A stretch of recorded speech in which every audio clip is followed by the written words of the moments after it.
Okay. Let me do the introduction once more. I'm Michael Temple of Logo Foundation, and we're hosting this workshop. Tom Lauwers is the founder and Chief Technology Officer at BirdBrain Technologies, the folks who brought us the Finch and the Hummingbird robotics kit. And he's going to show us a little AI magic today. Tom. All right, thank you, Michael. Before we get started, I also want to point out that we're joined today by Amanda Gray, also from BirdBrain Technologies. Amanda, do you want to say hi? Hello. And this is a brand new webinar. I've never done this activity before with anyone else, so we're going to see how it works. But we're using a new tool that the Microbit Foundation came out with called Create AI, which allows us to basically turn microbits into magic wands or gesture recognizers. So I'm going to start with my slideshow, and I'm going to put the link to it in the chat so that you can follow along at home. And let me just share my screen as well.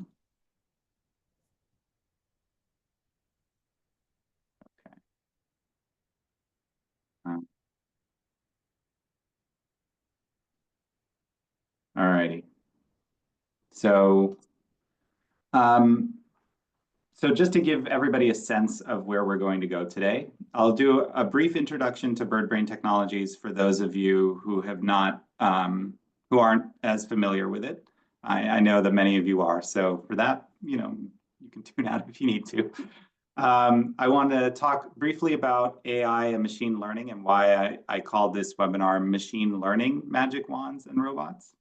And then we're going to get right into a hands-on activity, training a gesture model with the Create AI tool from Microbit, and then using that model first to control a single microbit, and then to control a second microbit, or if you have a Finch robot or a Hummingbird robotics kit, I'll show you how to do that as well, how to control that second device. So it should be a lot of fun. And like I said, I have not done this webinar before, so I'm a little unclear as to how long each step will take, in terms of helping people troubleshoot and seeing how fast that'll go. So we'll just see how it works. But we've got 2 hours, which I think is going to be enough time. So in order to follow along with the majority of this workshop, which is the hands-on part of the workshop, you're going to need 2 microbits. At least one of them should be a version 2 microbit. You're going to need a micro USB cable, so something to plug in at least one of those microbits. And ideally, you also have a way of powering the microbit without the USB cable, so a little like AAA battery holder. It's also helpful, like I said, to have a Finch or a Hummingbird kit. And if you really want to get into if you want to make your gestures easier to detect using a wand, so sticking your microbit on the end of a wand, I made this earlier this week for this webinar, is helpful, or you can also try to strap the microbit to like your wrist or your ankle or something else. Or you can just try to hold it very kind of steady in your hand, trying not to change position too much while you're doing, or it's a little harder to do the gestures properly, I guess, when you're just holding it, but you can do it. I did it in an earlier version of this while I was testing. So those are the things you're going to need in order to follow along.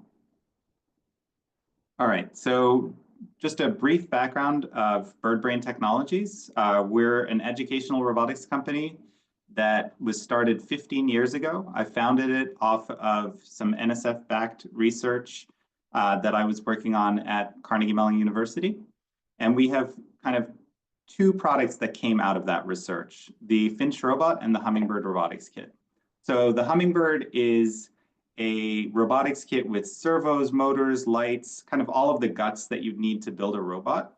And then the idea is that students combine those with arts and crafts materials and and other building materials to kind of build anything, build animatronics, build robots. And it's used in kind of upper elementary, so 4th grade, all the way up through high school. We have a lot of materials for teachers to use the Hummingbird and to be successful with it in their classrooms. So we have classroom activities, asynchronous PD courses that are free, programming tutorials so that students can kind of quickly get started and figure out how to code with it as well. So we like to talk about Hummingbird as something that has a low floor, so it's easy for students to get started with, a high ceiling in that you can go very deep with it, and wide walls in that you can do a lot of different things with it. So you can do an art project, or you can really focus on mechanisms and building something mechanically complex, or you can go really deep into coding. So there's a lot of different ways in which you can experience the Hummingbird Kit. So, just to, I mentioned kind of, we said like 3rd, 4th grade and up with Hummingbird Kit. One way that we scaffold that is with block-based programming for younger students, and then text-based programming, including Python and Java for older students. The Finch, which also came out of kind of that same research strand way back in 2010, is all about bringing computer science to life. So it's all about learning to code, starting in kindergarten, going all the way up through college. The version that you see here is several generations removed from the version that was developed way back in 2009, 2010 in the research process. So it's really capable of supporting students really at any age in just providing something that is kind of an interesting object to engage them in learning to code. Again, with respect to programming, you start with icon-based programming. We call that Finch blocks. We have an app that does not require students to be able to read in order to program the robot. So that's why we say it works really well in K-2. Then we move on to block-based coding from kind of 3rd grade through 8th grade. And then again, at the high school level, you can use Python and Java. All right, so let's talk about the goal for today. So 3 years ago, I was at Universal Studios with my kids. And one of the things that you can do at Universal is get a magic wand. And this magic wand actually allows you to control different animatronics that are in the park. So if you stand at a certain spot and wave the wand with the right incantation or the right spell, the right movement, it'll actually do something. So here's my son. So he did like a little movement and it kind of repairs. I think this was the reparo spell. So it repairs the suit of armor in the background.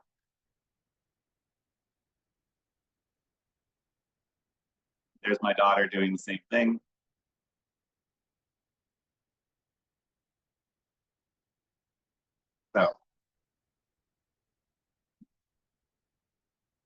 So pretty neat. And the nice thing is that with this AI model, with microbits, with Hummingbird kits, you could actually do the same thing. You could build this exact project. Maybe the production value that Universal brings to it is a little bit hard to achieve, but you can certainly make something happen at a distance with a magic wand, with a specific gesture. And that's what we're going to get to today. That is our goal. That's where we're going to get by the end of the day. So I like this quote: any sufficiently advanced technology is indistinguishable from magic. This is kind of where we are. This is what it feels like. It does feel like magic to me. And, in some ways, I understand how it works, but it still feels, even with the understanding, it still feels kind of magical. All right. So speaking of magic, let's talk about artificial intelligence. And let me define it and then define machine learning, because that's what we're actually doing today. So the reason that I don't particularly like the phrase AI, even though I recognize that it's an important way for people to communicate about we're doing something in this direction of artificially intelligent systems, is that it's not very precise. So artificial intelligence, the broadest definition is any system that allows a machine to make a decision. but no one really agrees on how much intelligence you need for something to count as AI. And one example of that is that people have redefined AI, basically since the early intelligence systems of the 1950s, right? So in the 1960s, we had a robot or an AI program that could play checkers. And then in the 1980s, we got a chess playing program. And in the 1990s, the chess playing program is better than any human chess player. And then in the 2010s, we had an AI that was capable of beating the best human players at Go. And the thing is, these days, nobody talks about a checkers program as AI, but they did in the 1960s. Even the chess programs aren't necessarily considered AI in the same way that they are. Now we talk about AI as being this thing that you talk with and converse with and, essentially passes the Turing test, like essentially passes this test that Alan Turing created in the 1950s of like, if you're talking to something and you're not sure if it's a human or an AI, if it can fool a human, then it is intelligent, right? So we've already passed, I would argue we've passed that test with chatbots. So we keep redefining AI. And in part, that is our own human ego, I think, to say like we are special in some way, our intelligence is special in some way. But it does make it hard to then say, what are we actually learning in this specific what are we actually learning about in this specific webinar, right? If I said we're learning about AI, well, or if you said to a colleague, I learned about AI this morning, well, they could assume it's about chatbots. They could assume it's about like AI ethics. They could assume a wide range of things that you learned about. And so I want to be a little bit more specific so that you know what you learned about today. And what you learned about is machine learning. And specifically, not exactly how to make a machine learning system, but how to train a machine learning model. So to train a model that is using machine learning as a technique or an algorithm to create a system that recognizes things. So machine learning is a way to generate, a specific type of artificial intelligence. It's a tool or a tactic where you use large amounts of data to create models that then make predictions based on new data. And it's responsible for most of the major breakthroughs in artificial intelligence research in the last decade. So, recognizing faces, recommendation engines that run like social media or, Netflix recommendations, kind of the newest language translators, image generators, text code generators. These are all based on machine learning. And so what you're doing in machine learning is you are creating a data set of data to train on. You are then having a computer program ingest that data and essentially look for patterns within the data and statistical patterns within that data. And then that gets distilled down into a model. And then if you give that model new data, it can then make predictions about the connections that it has essentially observed or learned about as part of that training data. And so what the important thing about this process is, both how good is the model, like how good is it at making those connections, but also how good is your training data? How representative of the kinds of things you want the model to do is that training data?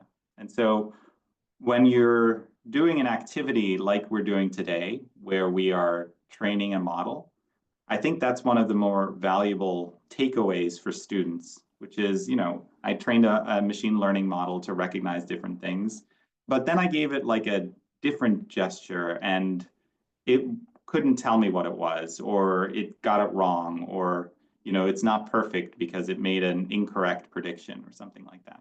Those lessons of the fallibility of these models and the fact that the fallibility is based on the training data and the quality of that training data, I think are important lessons. And it's one thing to talk about it, it's another thing to observe it by actually doing it. And so that's one of the reasons that I think doing this kind of hands-on work, besides it just being cool, is important for the kids. It makes it more real. So just to get a little bit 30,000 foot view, because this field is changing so quickly, so where are we now? Humans are still needed for creating that good training data or training those models in appropriate ways, then using the models by providing good prompts that create output that makes sense, editing and approving the content, synthesizing or creating ideas for kind of new directions to give to these, and then to give to these models, and then like managing it, right? So managing, essentially, a lot of people are talking about,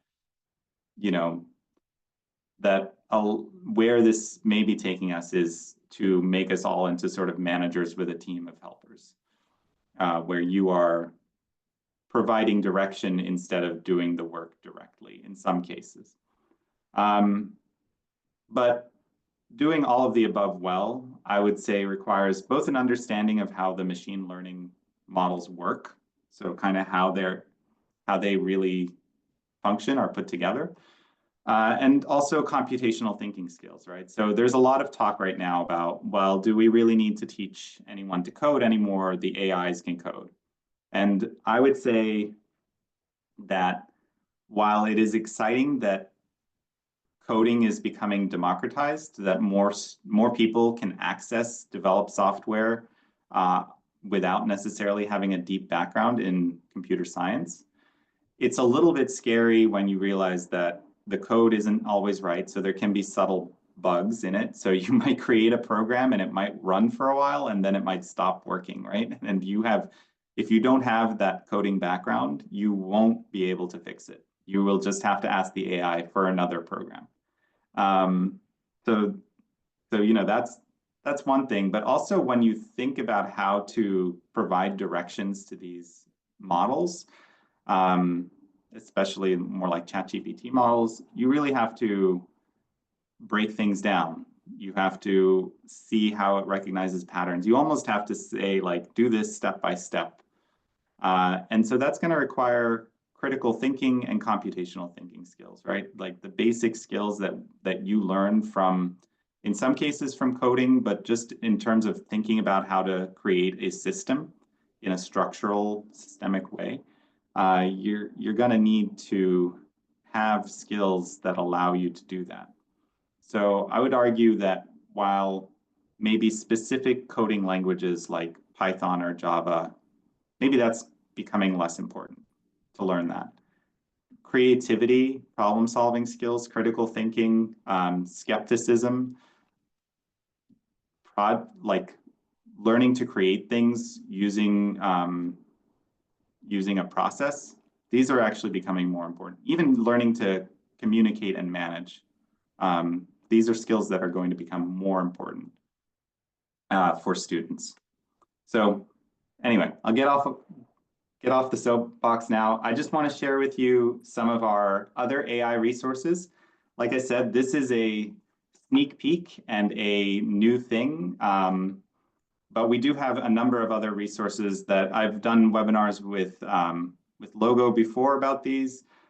So we have linked here how to use the Finch with Snap and Python, how to use the Hummingbird with Snap. So just to give you a sense of what those activities are, they make use of the camera or the microphone on your computer in order to, as well as Google Teachable Machine, in order to have, the Finch or the Hummingbird react to something that you are showing to your computer or saying to your computer. So we've got a number of different activities along those lines. Again, in the Snap programming language, which is a blocks-based coding language, as well as in Python for Finch, and then also in Hummingbird only with Snap. And then what we're about to put out is this Create AI gesture recognition. So we're going to create a model on the microbit that recognizes different gestures and then use that to control other microbits, Finches, and Hummingbirds. So some example prompts, make a speech or gesture controlled Finch, make a candy sorter with Hummingbird, and then what we're doing today, make a wand to control your robot. So all of these are out there and available for free. We also have an hour of code lesson plan that is completely free and doesn't use any robots at all. So that's just a way to use the sort of image recognition within the Snap programming language, just to show you kind of how to do that without even, any other equipment. All right, so let's get hands-on. So I've already said this in a couple different ways, but let's say it one more time. So today the steps are basically, we're going to collect data with one of our microbits. We're going to use that data to train a model. We're going to test that model, see how it works, see whether its predictions are reasonable. We can go back and then add more data if we want to. And then once we're happy with our model, we will use it to code a microbit to respond in certain ways. And then we'll use it to code a Finch and a Hummingbird to respond in certain ways. Okay, so our first step here is we're going to set things up for data collection. And I'm going to run through the steps slowly, and I'd like you to try to follow along if possible. So this first step is to go to that website. Let me just make sure that I see everybody's screen and open the chat so that I can tell if people are doing all right. So again, I've never done this with anybody else. So if the pacing is too fast, please let me know. I don't know what the pacing should be. All right, so we're going to go here. We're going to click on Get Started. And we're going to start a new session. Okay. Now I'm going to take the microbit that I have attached to my wand. And I'm going to connect it over USB. There we go. And then I'm going to click on Connect, which is down at the bottom of the screen. And it's going to, basically say you need to connect using what you need to connect using Web Bluetooth. So basically, the reason that I need to connect the USB cable is because it's going to download a special data collection program to the microbit. So I'm doing kind of all of the steps here. You need to make sure, well, you will need to make sure later on that Bluetooth is turned on. This step is just USB. So I'm connecting, and now it's downloading the data collection program.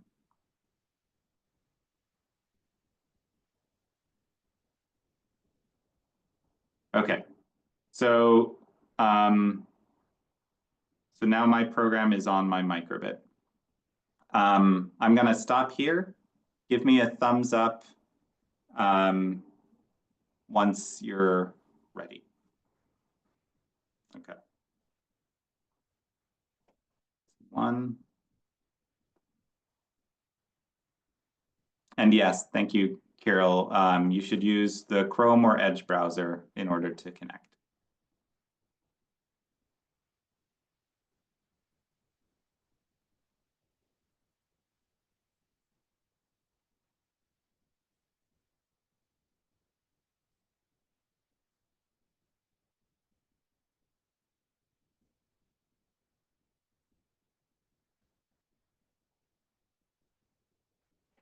And once you're done, you can disconnect the USB cable. Once you got to the instruction that basically tells you to disconnect the USB cable and connect the battery pack.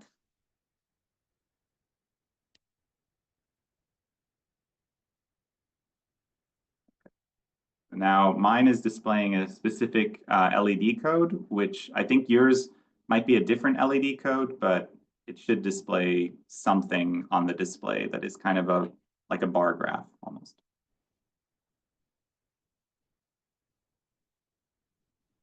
Okay. Yep, Daniel, that looks good.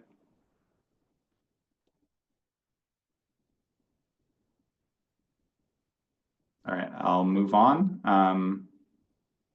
So we click next here. You can see the pattern. It should show the same pattern that you have. And then we're going to connect again using, so now we're connecting essentially over Bluetooth. So we're going to hit pair. All right. So that's pretty cool. So once you're connected, you should see a graph. And that graph is the X, Y, and Z accelerometer data from your microbit. So what that accelerometer data is showing you is essentially in the three directions. If your microbit is just steady, like if it's just resting on the table or something, you know, it's going to show you in two directions. It'll show you about around 0. And in the third, it will show you plus 1g or minus 1g. And that is the Earth's gravity. So we're, you know, we're always being accelerated down towards the center of the Earth. Now, if I pick up my microbit and hold it like this, then you can see like I caused a little bit of oscillation there, but now I'm holding it pretty steady, but my hand is not as you know, steady as just sitting on a table. But you can kind of see the X and Y are around 0. Z is -1. If I turn it, now it's at 1. And if I shake it, now I'm creating a certain, you know, certain kind of graph where if I'm doing this, the Z-axis is changing a lot, X and Y are not. If I'm making a circle, X and Z are changing a lot, Y is changing a little bit less. And so this data is sort of the foundational data of how it can detect different types of gestures. And even like a slow, you know, a fast change is going to look different than a slow change, right? You can see, even if I'm doing up and down, fast is different from slow. Side to side, I'm creating acceleration along the x-axis. So you can see how these things are distinguishable. These different gestures are distinguishable from this data source, right? So now what we need to do is create a number of samples for our machine learning model to train on. And the way you do that is by creating an action. So I'm going to make some kind of boring actions. I'm going to basically do like this up and down as my first action. Call it up, down. And now once I've named it, I can record a sample based on it. And so what I found the easiest way to do this, at least for simple actions like going up and down, is I just do this nonstop and I hit record. Now it does give you a little prompt that tells you when it's done recording, but you know, we need at least three of these. So I'm going to just keep recording. And you could say, okay, well, we've got 3 samples, but one thing I know about machine learning models is the more samples, the better. So maybe we should do more than 3. Let's do like 5, and maybe I want to make it a little slower also, so that it records, you know, a couple other options, or records some less violent shaking still and still recognizes it. Okay, so I've got 6 samples. So, and it kind of shows me what data was recorded in each one. Seems to me that looks pretty good. So we're going to make 4 actions here. So as my second action, I'm going to say side, side, and I'm going to do this. Now you can do other things. If you want to try other gestures, please feel free. You don't have to copy me.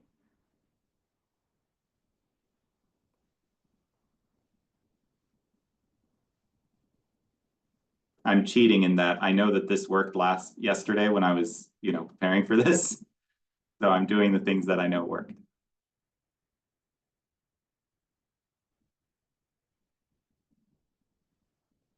Okay, so I've recorded some side-to-side motion. I'm going to do a circle as my next one.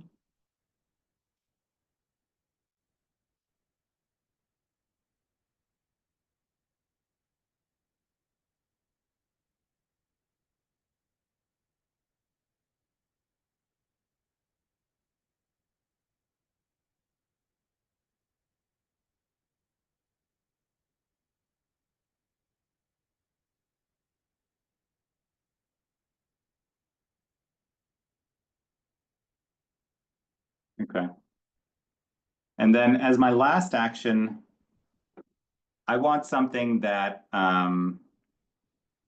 is the microbit at rest. So I'm going to call that at rest.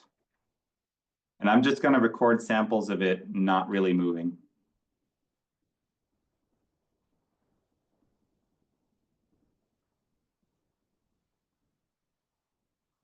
Because I want it to recognize when I've just put the wand down. That might be useful for me later.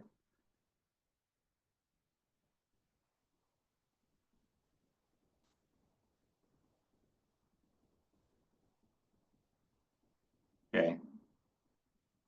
So now I have my 4 samples. I can also change, so I can change what display is associated with each sample.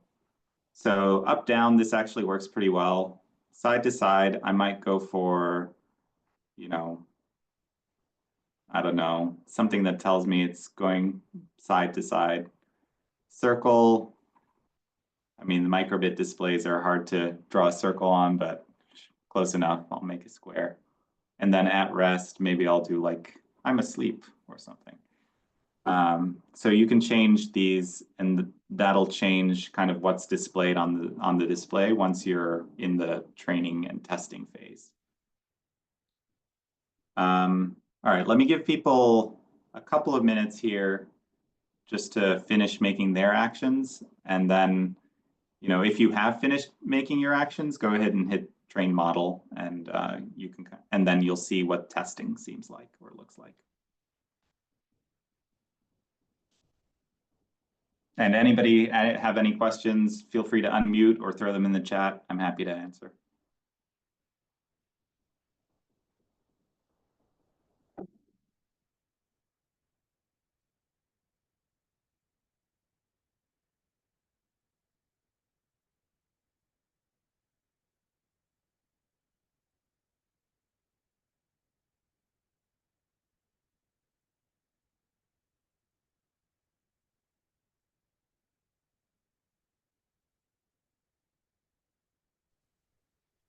Hi, Tom.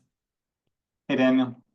First of all, thank you for this. This is amazing. I have a question about what is being recorded. Is it just like when, for instance, when we're moving the microbit in a circle, what properties is it recording? Is it recording temperature, and is it recording or just like XYZ? It's just recording XYZ. So it's recording the accelerometer data. I'm not sure what the sample rate is. Each of these samples that you see are 1 second of data, but I don't know how many samples are within that 1 second, whether it record, I mean, I think technically it could be recording 500 or even 1,000 samples, but I'm not sure if it's actually recording at that rate. But yeah, it's the X, Y, and Z acceleration at each point along that 1 second. And so you can see that it, you know, you could say, like, if you were to use my data and train a model, what would you say is the, you know, the pattern of the up down? Well, it's a lot of wiggling in the blue line and a little less in the red and not much in the green. And, you know, side to side looks like a lot of movement in the red line, right? So you could even think, like, we as human beings are good at pattern recognition, right? And so we're in some ways doing similar things internally when we are looking for patterns.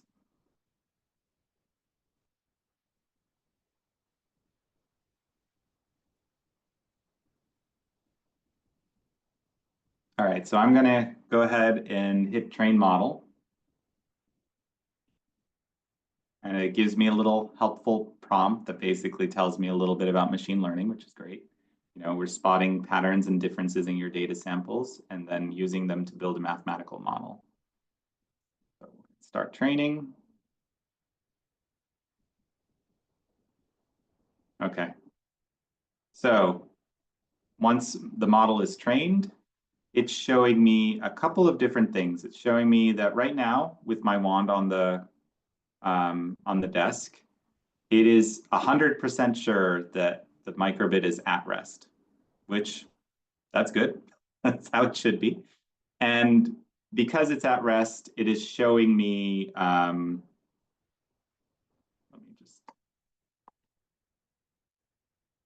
it's showing me that it will show, it is not doing this on the display yet, but it is estimating that the action right now is at rest and that it will show this on the display if I were to make a MakeCode program that does it. If I start testing, right, if I do up and down, now it's 100% sure, that's good.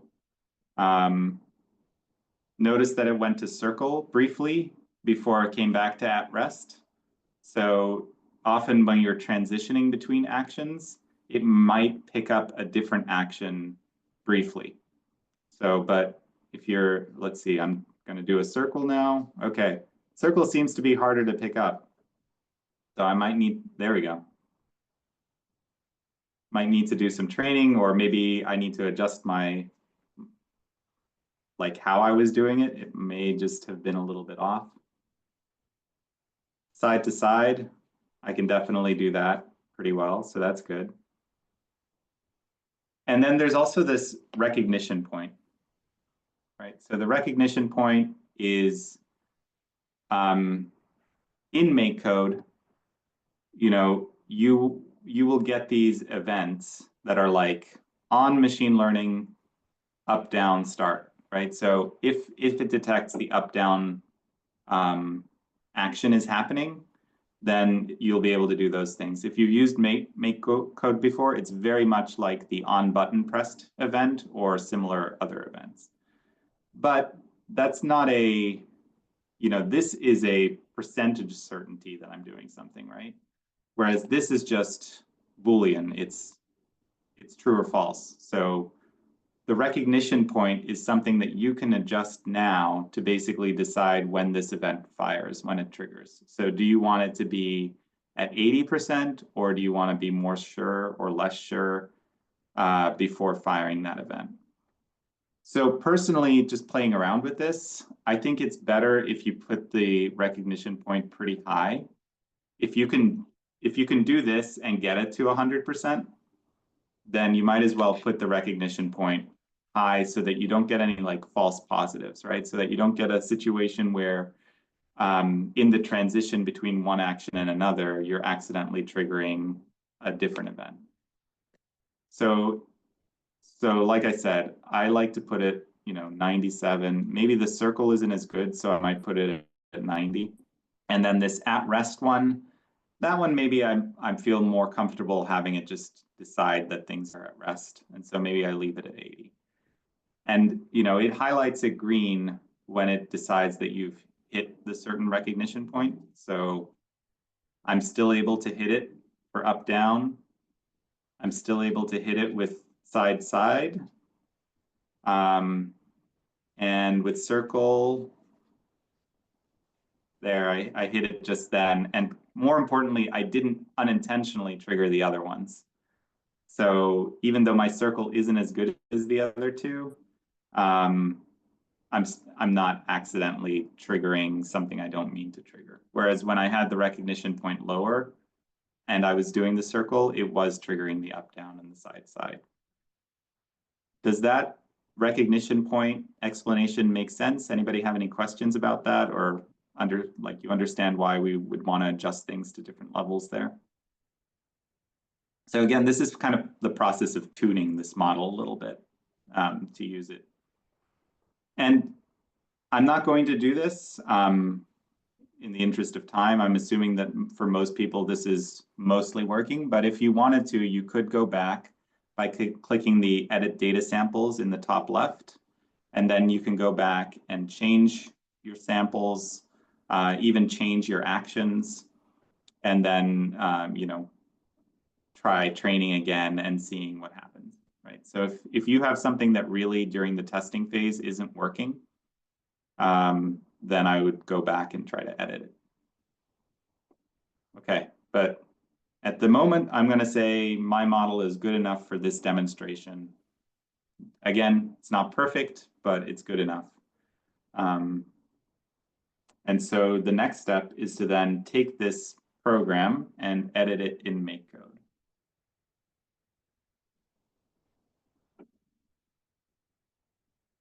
And let me go back to my slideshow just to make sure I didn't miss anything here. So Kirill asks about combining gestures and button presses or other inputs. Yes, that is possible. We'll get in. I'll try to answer that in a minute when I show you the blocks. So we've set up for data collection. We've collected our data, and we've tested the model.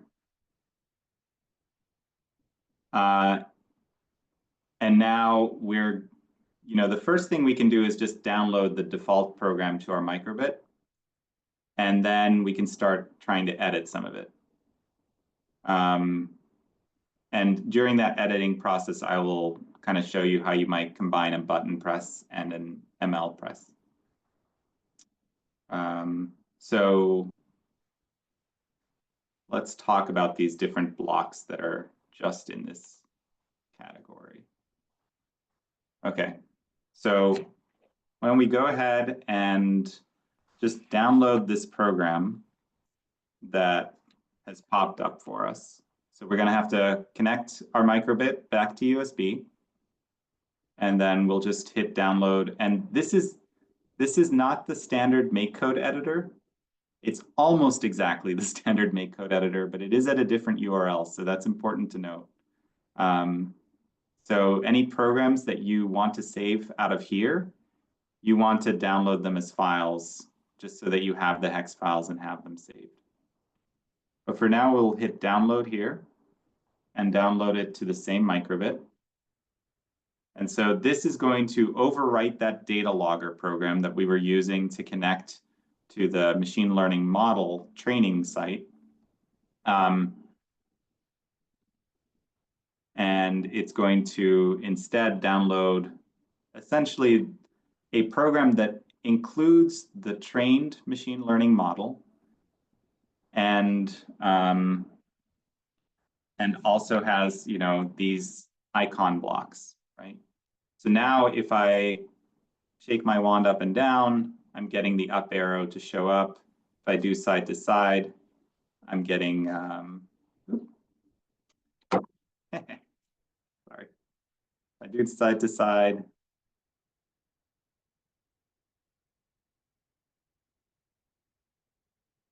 yeah, I'm getting side to side. If I do a circle, I get a circle. So.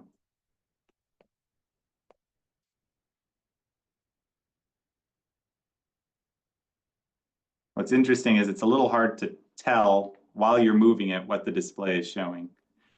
But there are other things that you can do now. So once you've got that default program running, now, you know, these are just standard kind of event blocks in MakeCode. And so if I wanted to, for example, play some music, so you know, we all have V2 microbits, so we can do this. We can all do this. So maybe I play like da-da-dum when I go up and down. And when I go side to side, maybe I go, you know, play something like a ringtone. Right, so, and maybe I don't want to show this icon. Maybe what I want is to make something that, you know, gets my up and down idea across a little bit more. So like,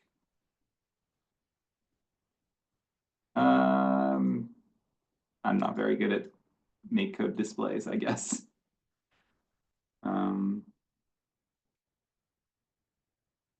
All right, whatever. Not perfect, but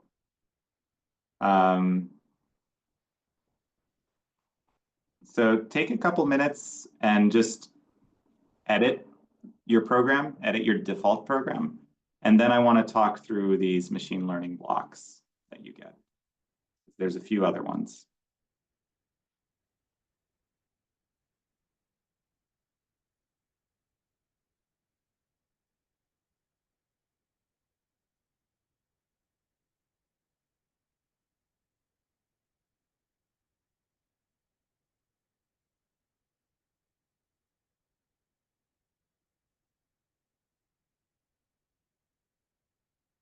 Okay. Playing music while it's at rest is a bad idea. So I'm gonna undo that. Okay.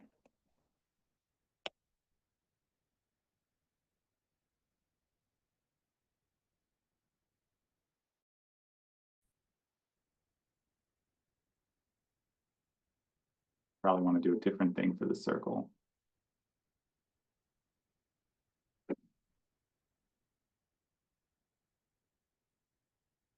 Do these in background.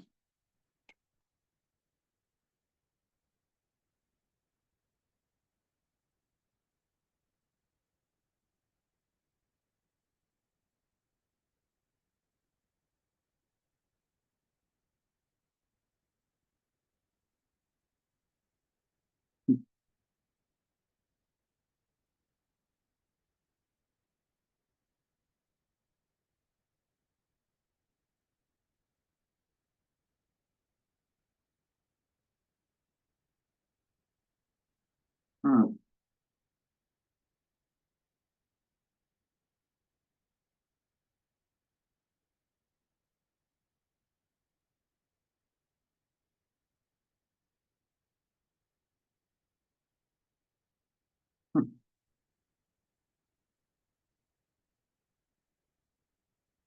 Wow, my circle is actually causing some problems.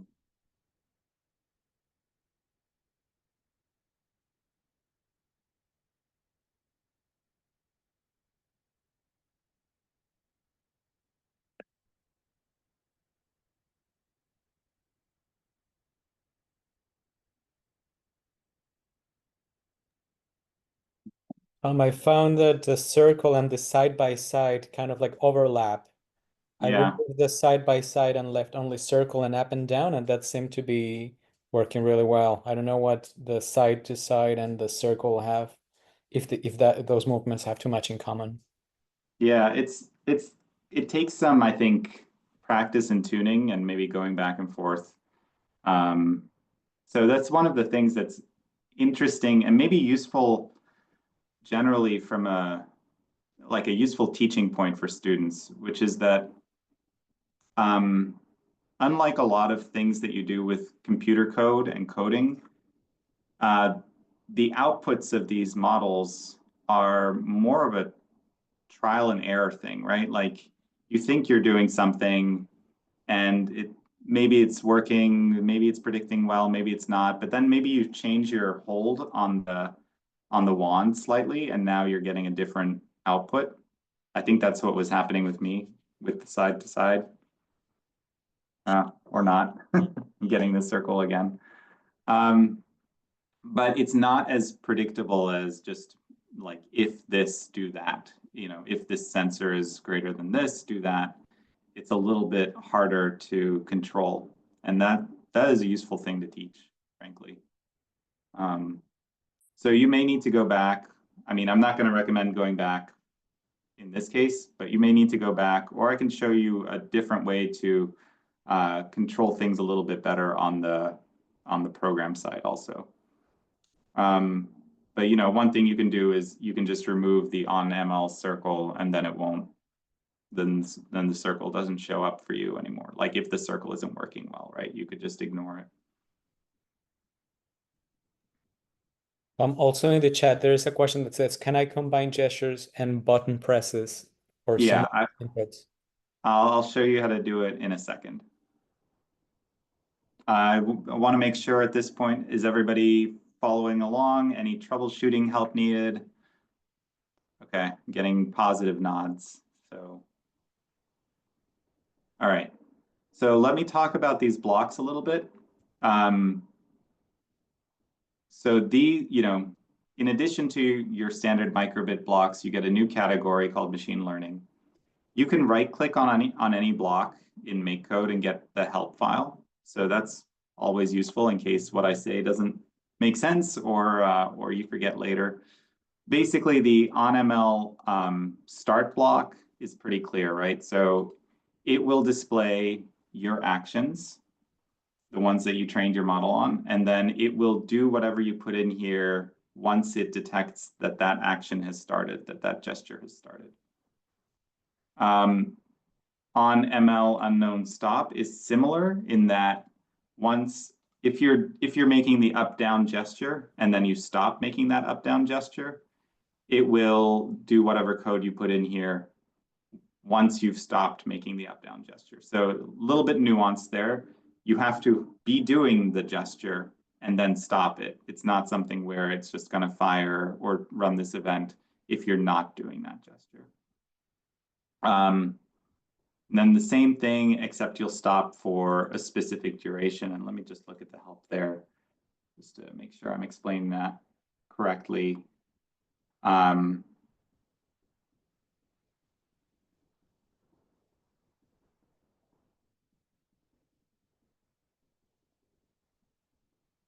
So it just shows you kind of how long, or this code shows you how long that duration takes.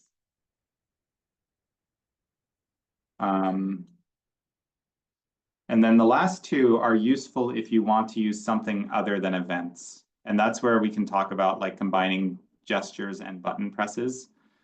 So this one is just a Boolean block that returns true if that gesture is happening and false otherwise, right? So again, you can do up, down, or side, side.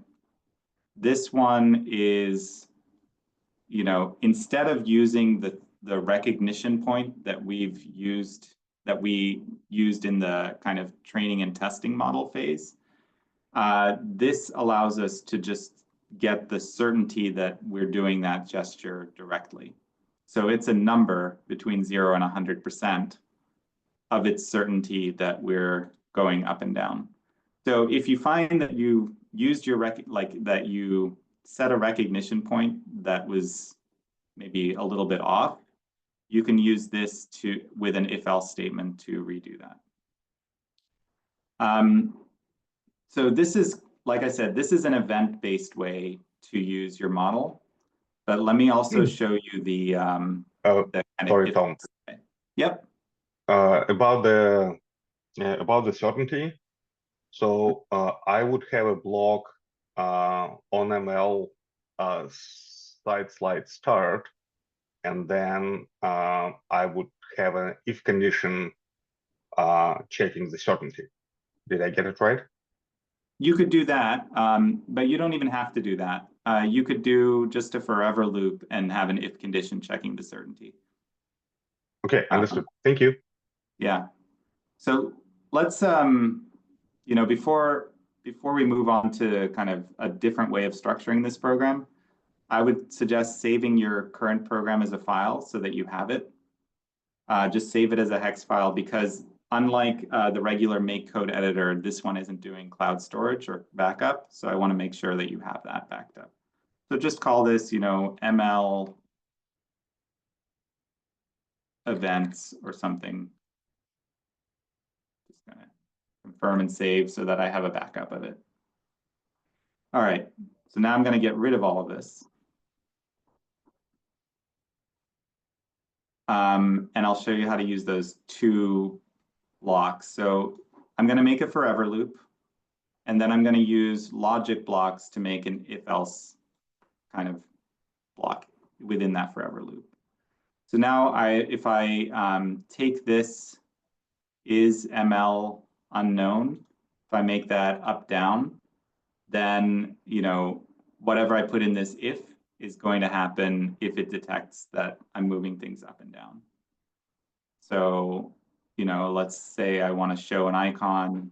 Okay, this is very similar to the other way of doing things, to the event handler way of doing things. And I can add conditions to my if-else. So I could do if, you know, side to side, then maybe I do something else. Maybe I'll show a different icon. So the question about how do I combine this with other sensors like the button sensor, right? Like, let's say I only want to do something if I'm pushing a button and making a circle motion. It might be a little bit tricky to actually pull off with my wand, but all right, it's still running. But I'll kind of show you how to do it. So we go to logic, and we can pull an and condition in. And then we can go to input and say button A is pressed. Maybe I'll make it A and B. Or I think that's, let's just do A, simpler. And then I can go here and say is ML circle. So I'm only going to do my circle view in that case.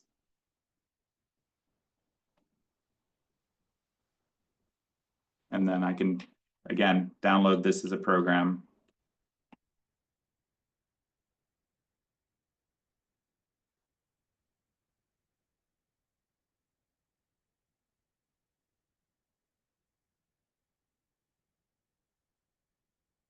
Okay.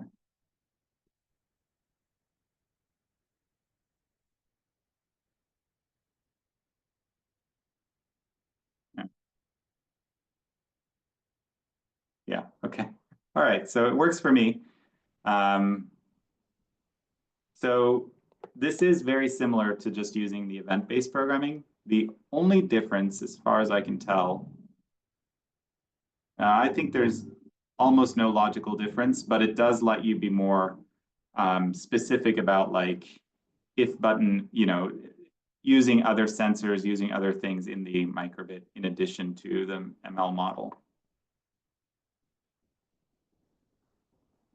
Now, like you said, Kirill, another way to do it is you do on, say, circle, and then you put an if, you know, if button A pressed inside there. So that would be almost the same kind of logical output, right? As you probably know, if you've done any coding, there's multiple ways to do the same thing or to get similar logical results.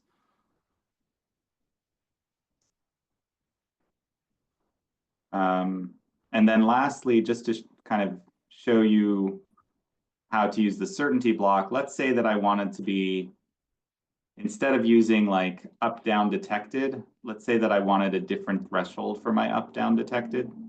Let's say that I wanted to say, if the certainty of going up-down, if it's more than like 70%, then show the heart, right? Like I had set that number at like 97%, if you remember from the training. But now I can just use that percent certainty directly in my code and say, okay, well, now I'm essentially setting a different threshold for it.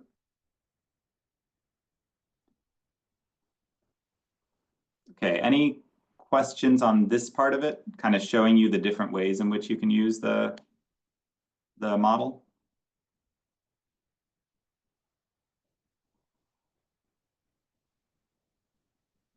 Okay. All right. So let's get to the really fun part.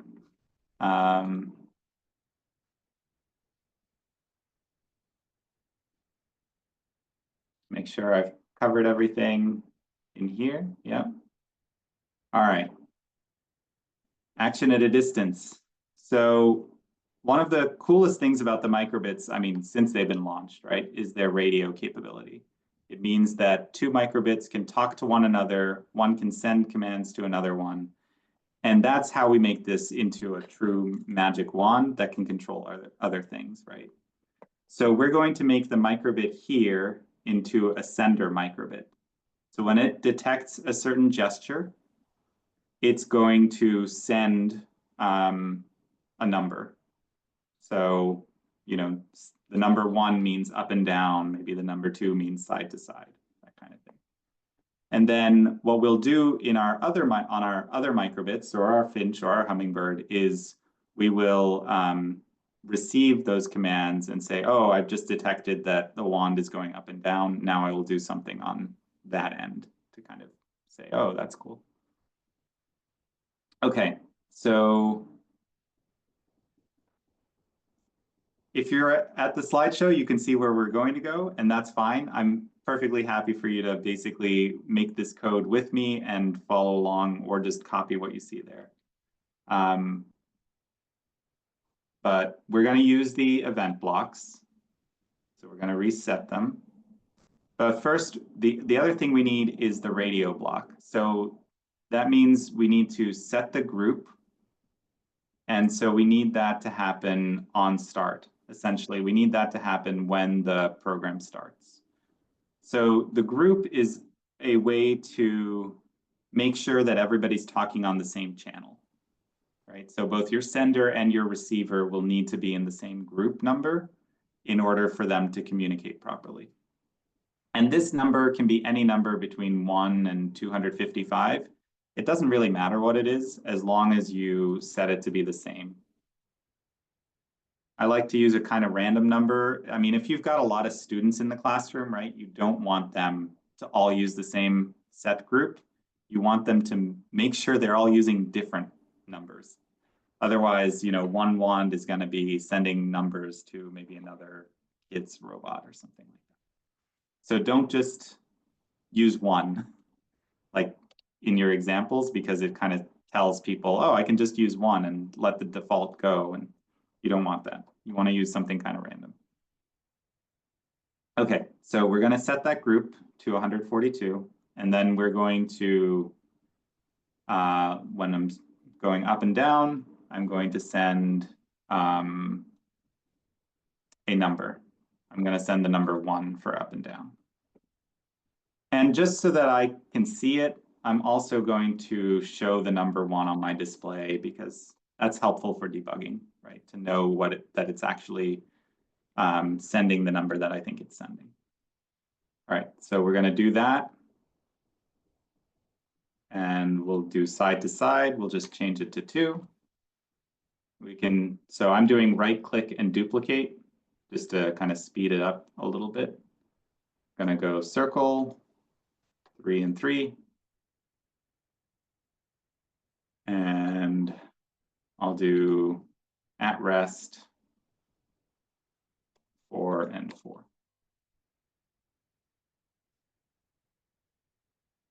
Also,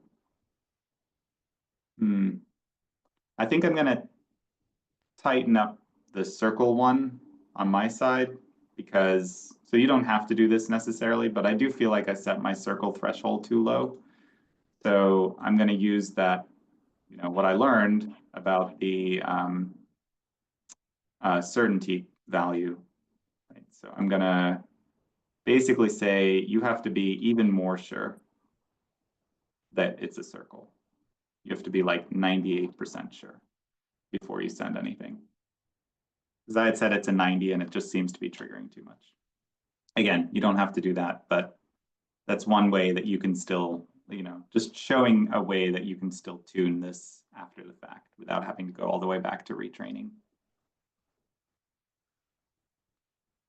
All right, so I'm going to download this and see if it's working. And the only way that I'll know if it's working right now is if it shows the number based on the action that I'm taking, right? Because I don't have something on the other side yet that is being controlled by this data.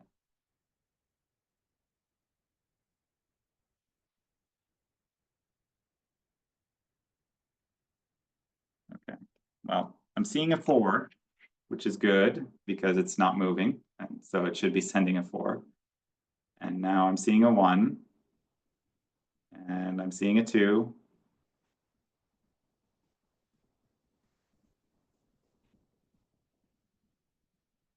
And I saw a 3. It was a little hard to get the 3, but that's okay. It should be because I made it, you know. Oh. the certainty needs to be greater than or equal to 98, not less than. So that's my bad. Let's try that one more time.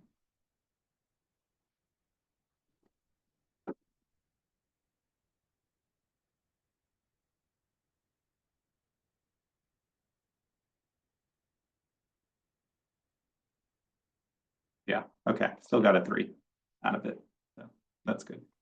Sorry, Tom, why are the radio send numbers 1, 2, and 3, and 4? That's arbitrary. So I'm basically what I'm doing is I'm sending a number so that it's a small amount of information. You could send strings, but I find like you could send the string, you know, up, down, side, side, etc. I just find that numbers are a little easier to work with on the receiver side. And so 1, 2, and 3, and 4 are just my choice for, I'm going to say up, down is the number 1 and side to side is the number 2. You could make it 10, 20, 30, 40 or anything else.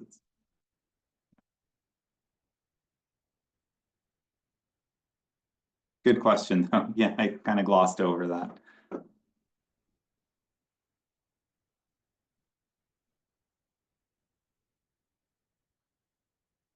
All right, give me a thumbs up or something if it's good. Wait 1 more minute.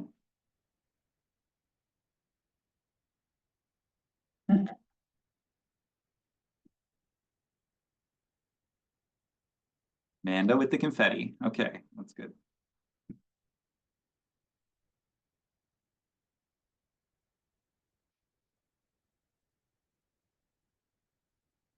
Okay.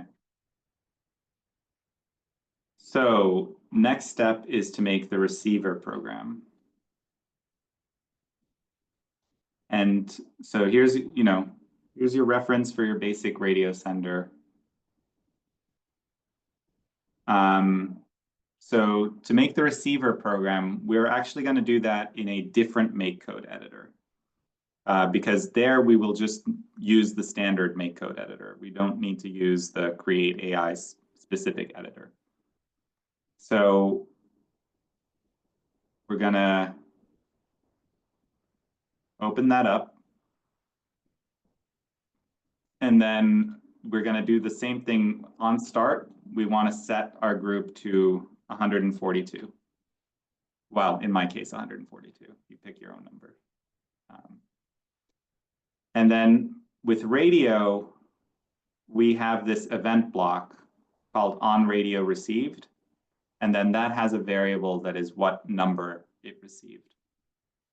So now we can do something that's very similar to the if-else way of doing the gesture program earlier, in that we can just pull in one of these if-else statements, and we can say, if the received number is 1, which is our up and down, then we can display, you know, in my case, maybe I'll just recreate kind of the display from the last that I was using before, right? Else if, so I'm using plus to add another statement here. Else if the received number is 2, well, maybe I'll display, you know, the kind of side to side thing. Then else if it's 3, I'll do my circle.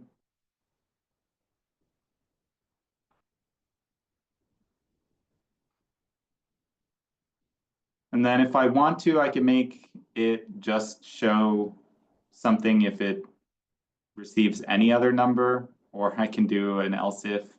Doesn't really matter. I know I'm only sending the numbers 1, 2, 3, and 4. So if it received a number 4, it's going to be in this else category. Or I can make it explicit with an else if. And it depends on how readable you want to make your code. So I'll be nice and I'll say, okay, else if, you know, we receive a 4, then I'm going to show my kind of sleepy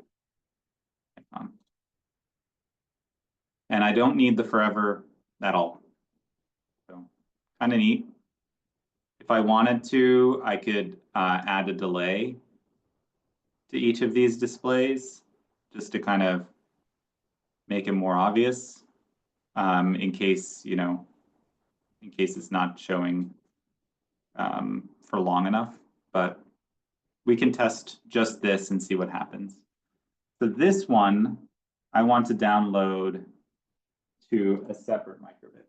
So here's my other microbit. And this can be a version 1 or a version 2 microbit. So just like the only version 2 microbit is the one that you use to put the machine learning model on. The version 1 has radio functionality, so it's fine. Let's download that. Okay.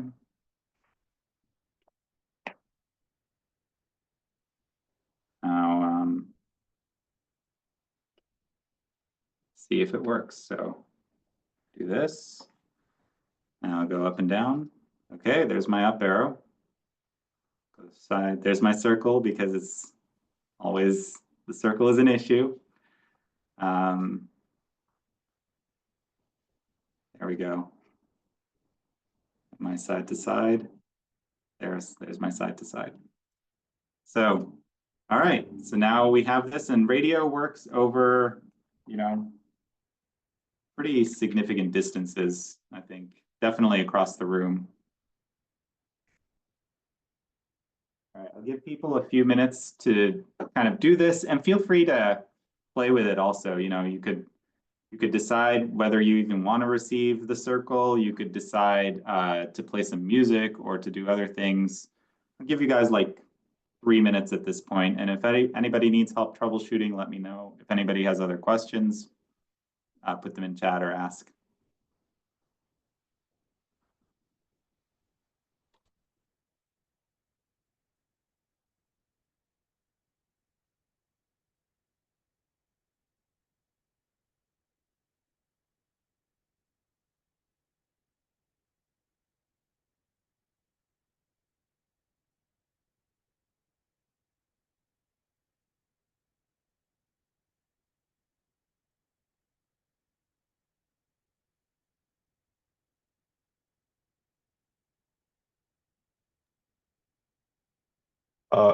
Tom, Yep.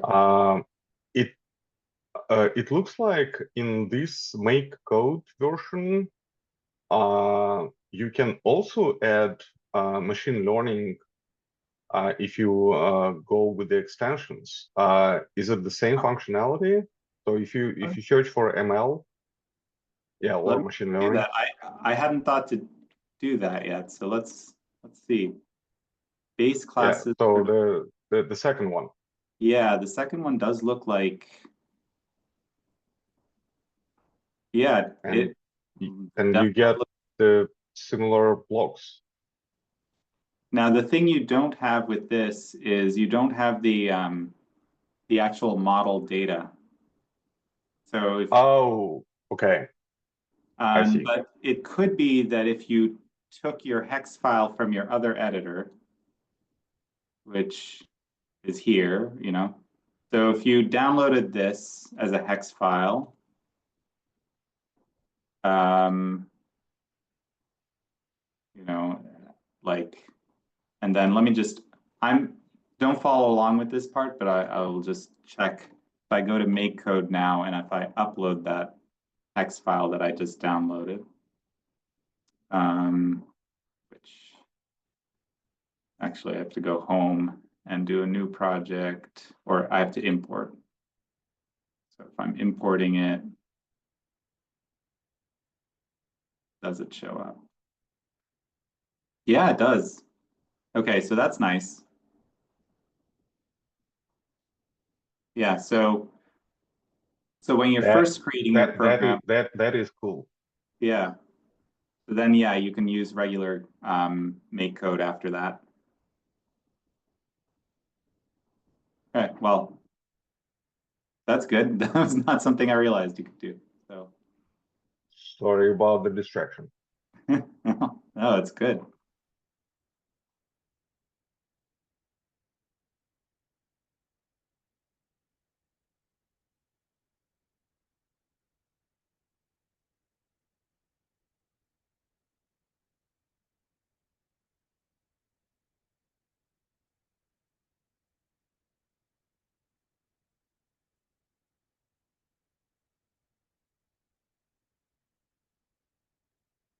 Okay.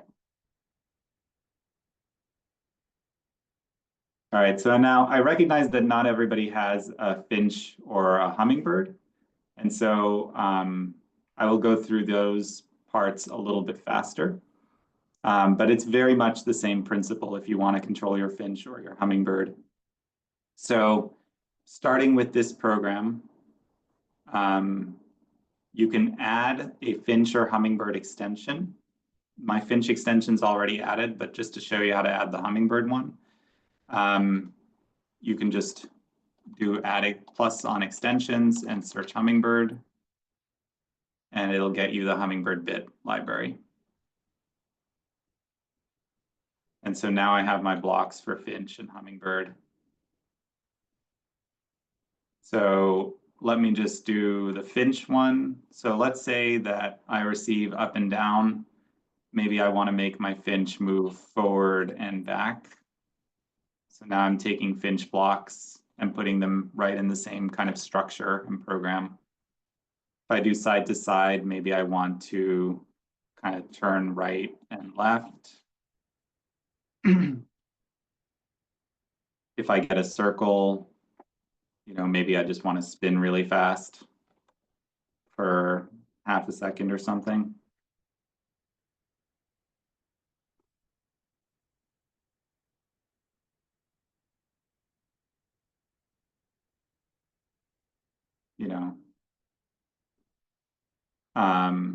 And so again, same exact thing. You're just using different blocks inside this if else.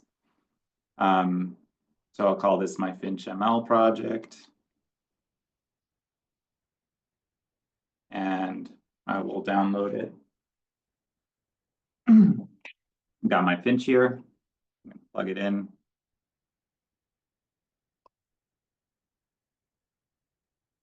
And hit download.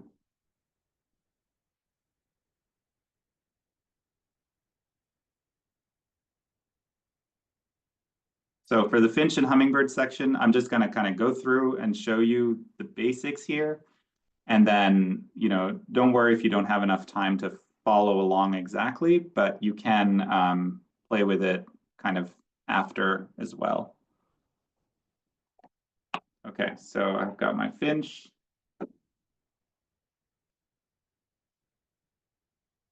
Real quick, I'm going to turn on the video of my second computer.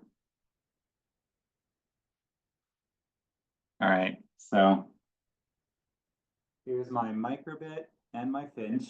If you look, there's a little screen showing 3 robots on my desk, and I have the wand over here. If I do this, oh, thought it would be moving forward and backward. Let's see.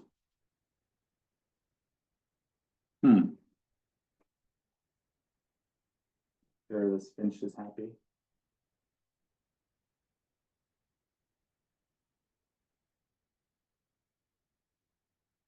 Oh, you know what I forgot?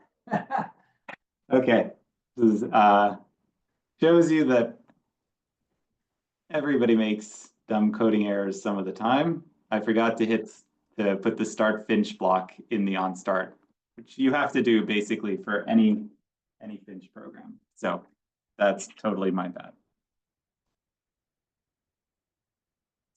Do that again.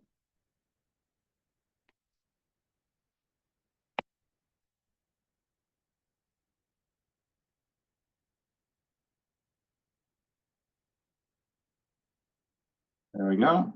Got it to go up, and now we're going to go side to side, maybe. Maybe not. Maybe we'll do a circle. There we go. Okay. Side to side. Ah, there we go. Now we're doing side to side. Okay. So yeah, so we've got our Finch working. And one thing you might notice is that my magic wand right now is thinks that's a circle. So that's interesting. My magic wand is controlling both the Finch and this microbit at the same time, because with radio, you can control many different microbits and microbit-based robots at once. So let me just finish up by showing you how to control this particular Hummingbird project. So this is actually one of our new project packs or build kits. These are laser cut kits that students can put together. So this is an animatronic head with a pan tilt mechanism that the kids can build and then decorate, add sensors to. So let me do Hummingbird. So I've got my Hummingbird blocks. I'm not going to forget start. I'm not going to forget the start Hummingbird. So I'm putting start Hummingbird in there. And I'll move my Finch blocks out. And for the Hummingbird, I just make sure that I remember this. So I think I've got my cheat sheet that I'll use. So here's an example Finch program, basically the same one we made. And then here's the example Hummingbird program. So so in this case, what I'm doing is if I'm going up, down, I'm going to make the head go like this, side to side, should make the head go like that. And then we can have it do something for the circle. So let's do that. So we're going to set the position servo to not the rotation servo, the position servo. To 90, we're going to wait, maybe half a second. Then we're going to set it to 20. And this is the position servo on port 2 for me. Now, this is highly, like, the thing about Finch is, your code and my code will generate the same behavior. If you've got a Hummingbird project, your Hummingbird's going to be different from my Hummingbird, right? So you might have servos in different ports.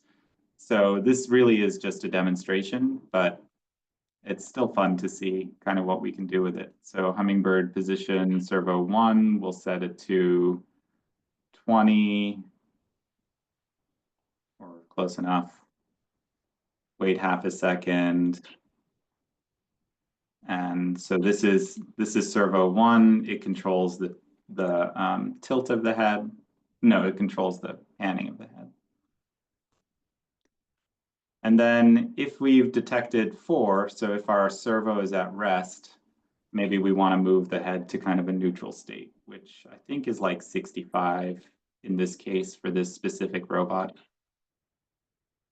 And in the interest of time, I won't do the circle one. Let's call this Hummingbird ML object. And I'll grab my Hummingbird microbit.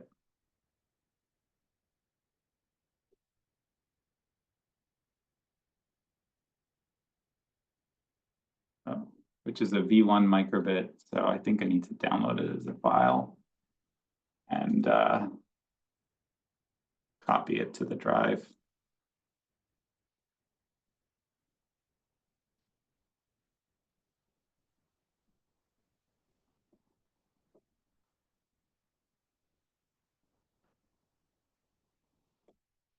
Oh, failed to download.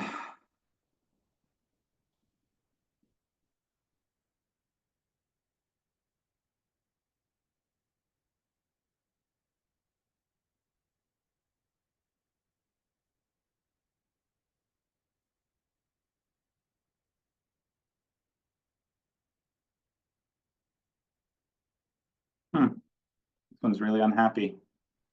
All right, I'm going to use a different microbit. Let's use a V2 microbit.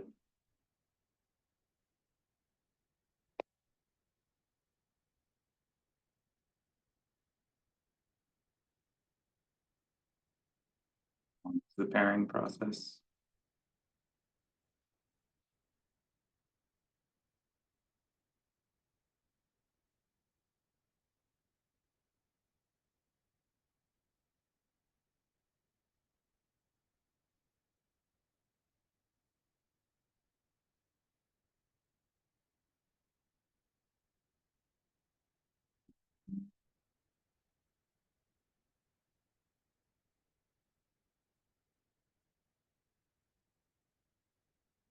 Plugging that into my Hummingbird over here.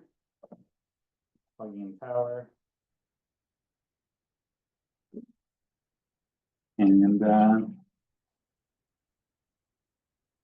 right, up and down. Side to side. Maybe. There we go. And the circle, of course. Okay, so yeah, so now I've got a magic wand that's controlling 3 different, and you could scale that up. And at this point, especially with a Hummingbird, you could build the Universal Studios demo. You just need time, but you've got all the technology to do it. So any questions here? We've got about a half hour left, which I'm happy to use for troubleshooting other things before those. Yeah, I just wanted to make sure everybody was aware that you can borrow a Finch or a Hummingbird from us for 30 days using the link here, the demo program. And then, like I said, here's a number of links where you can learn more about Hummingbird, Finch. You could purchase them, or you could join our mailing list and find out when we maybe post this activity to our website. You can also follow us on social media. We'll definitely let you know when we do that. But yeah, questions, thoughts on this?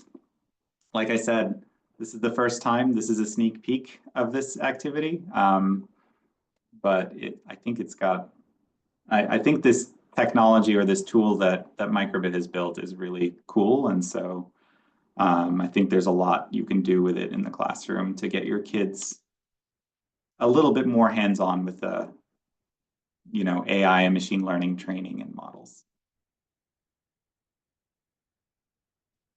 Or thoughts about how you might use this in your classrooms. Curious to hear from you as well. And Daniel?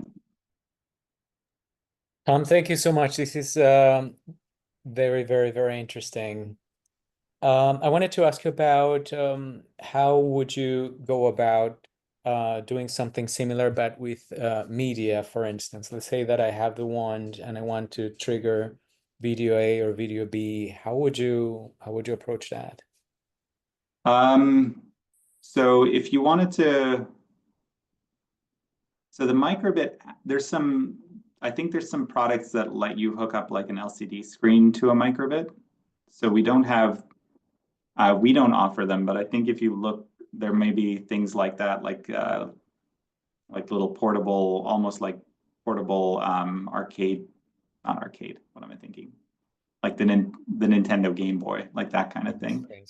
And so then you could use a magic wand to trigger animations on a separate screen like that, using very much the same kind of coding process that we just went through. In terms of triggering like video on a computer, you might need to look at some different tools, but Google Teachable Machine has a nice thing that you can use to do gesture like poses. So like if you remember the Kinect, it does like skeleton tracking, and we have a nice way to use that with Snap. And Snap also allows you to create animations and music. So look at that hour of code activity that I referenced in the slideshow. It'll give you a good sense of how to do it with like a blocks-based music and media platform. Thank you.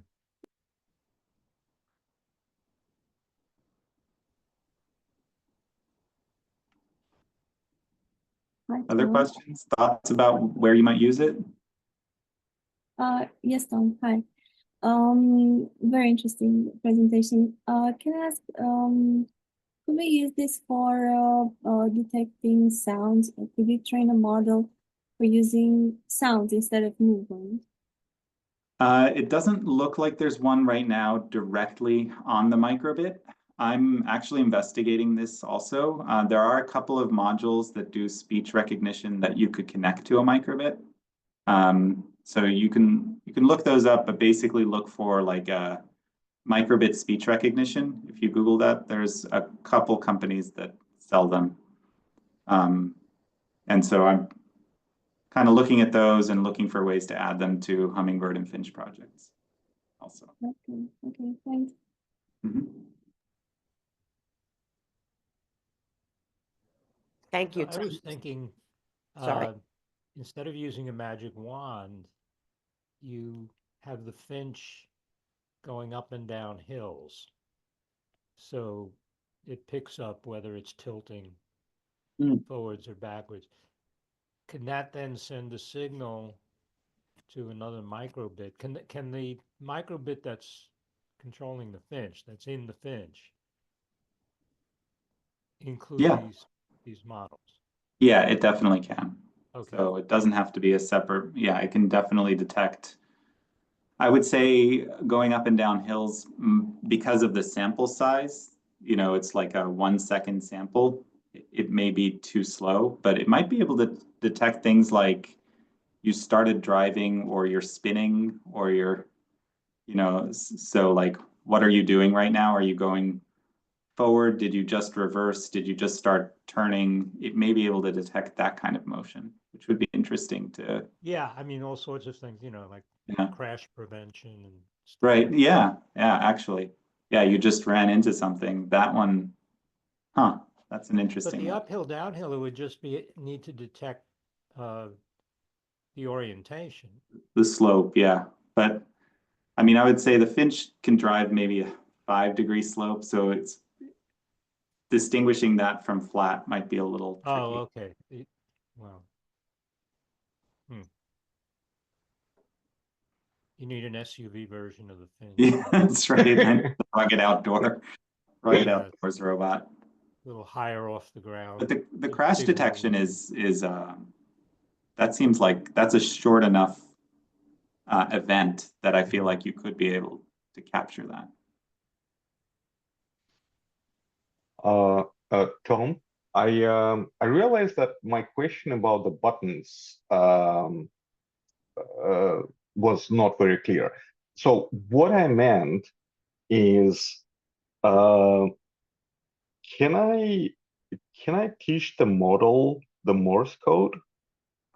Oh, so the model that Microbit has put out is very specific to accelerometer data only. Understood. But I do think that should be possible, that it should be possible to make a button-based machine learning model. So the thing is, I think in general, these types of models will start showing up for all sensor inputs because you can do it on any sensor, right? So the speech recognition question from earlier, camera data, if you had a camera, you could do this. Button data, accelerometer data, light sensor data. There's all sorts of things that you can, what you're doing is the models are sort of general purpose in that they take data and they look for patterns. So, so no one has done that I'm aware of has done the button yet, but I do think it's a possibility.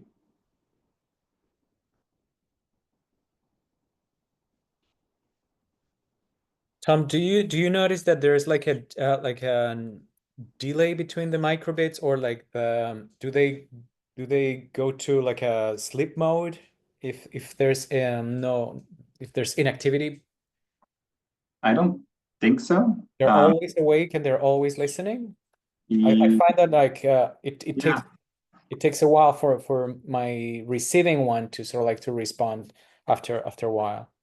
I mean, it's possible that you're like if you're doing a specific gesture, maybe it's not picking up on that gesture on the sending microbit until you've been doing it for a while, or if the recognition point is very high, maybe it's just like you have to get it exactly right before it starts. But there should be no delay in the radio communication, at least nothing perceptible.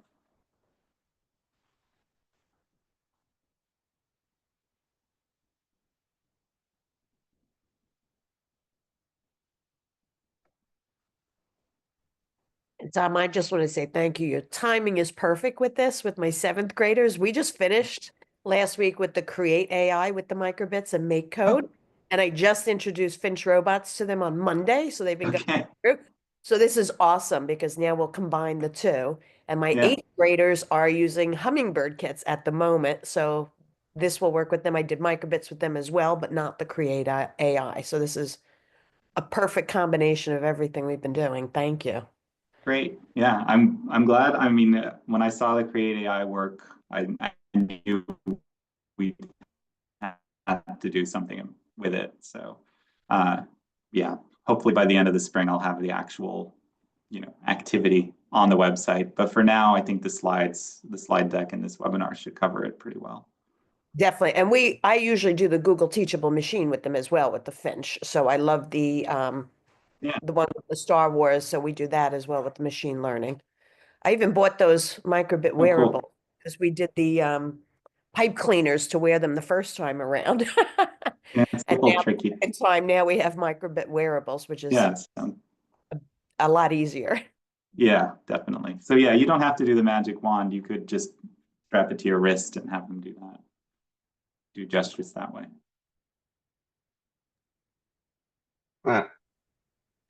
And a very technical, like extremely technical question. So the Create AI model training and data recording, is it possible for me to, is it open source? So can I customize the Create AI for some different kinds of sensors? That's a good question. I don't know the answer. I think that one I would suggest you reach out to the Microbit Foundation. Their support is you'll get a real person answering your question. The only thing I could say is that I think it is a web app with JavaScript, and so I feel like that should imply that you can look at the JavaScript source at least, using like the developer tools in the browser, right? Right. I just don't want to upset the Create AI authors by making it full. Yeah, I would say, yeah, I think you should ask. I think the Microbit Foundation in general is pretty happy to support explorations and community generated work. So definitely ask. But yeah. Thank you.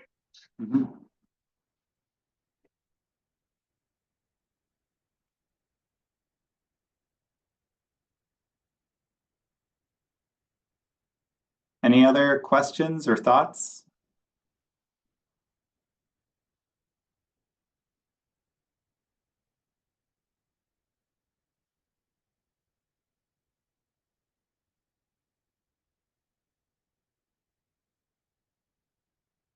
All right. I mean, if not, I'm happy to end this a little bit early. I hope, like I said, I hope it's going to be useful for you all.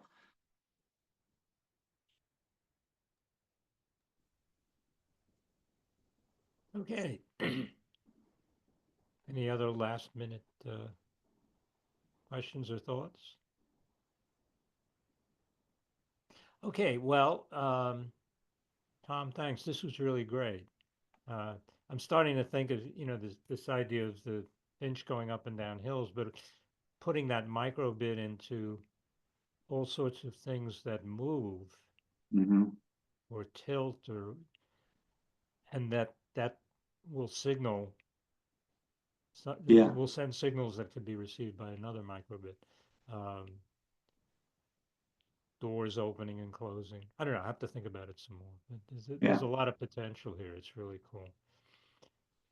Okay. I am going to stop the recording now.